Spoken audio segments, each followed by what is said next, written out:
He was sentenced to 20 years in prison for aiding the Taliban after September 11th, but now American Taliban member John Walker Lindh is suing the U.S. government for stifling his religious freedom, he says. He wants the right to hold group Muslim prayer sessions in prison.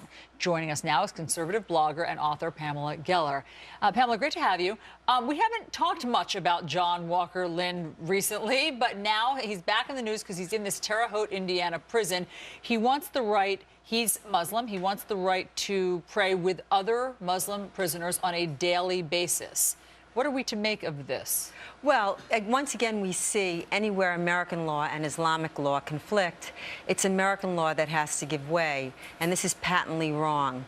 The fact is, first of all, the imams from his Islamic jurisprudence say they don't have to pray in groups. So obviously this is really about concession. Secondly, he tried to kill American troops. He tried to kill American troops. He should have been tried as a traitor. It's high treason, and he should have been executed.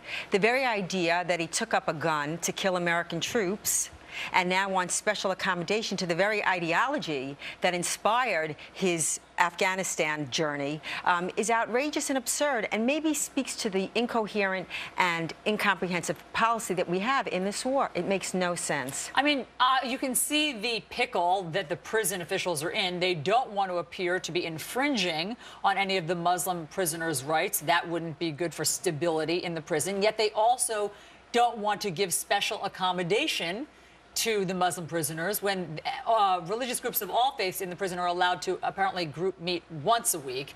John Walker Lindh wants it to happen more often. So how do prison officials navigate this? Well, security is paramount. Security trumps all.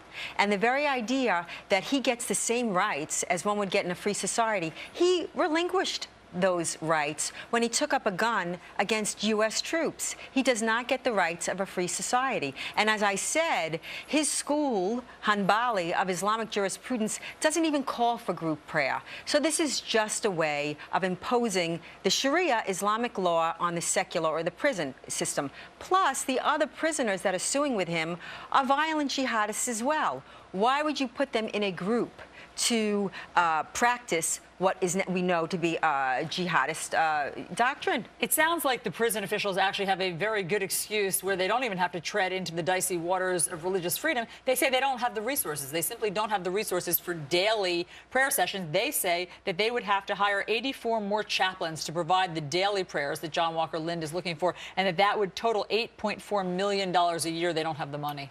Well, it's a cop-out. I mean, if that's how they're going to sort of slither out of it, it's a cop-out. The fact is, he's a traitor.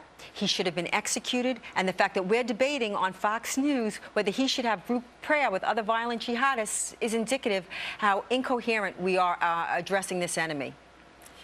We want our viewers to know that we've reached out to John Walker Lindh's attorney, Ken Falk, for a statement, but he has not responded. Pamela Geller, thanks so much for coming in with your perspective on all this. Thank you for having me, Allison.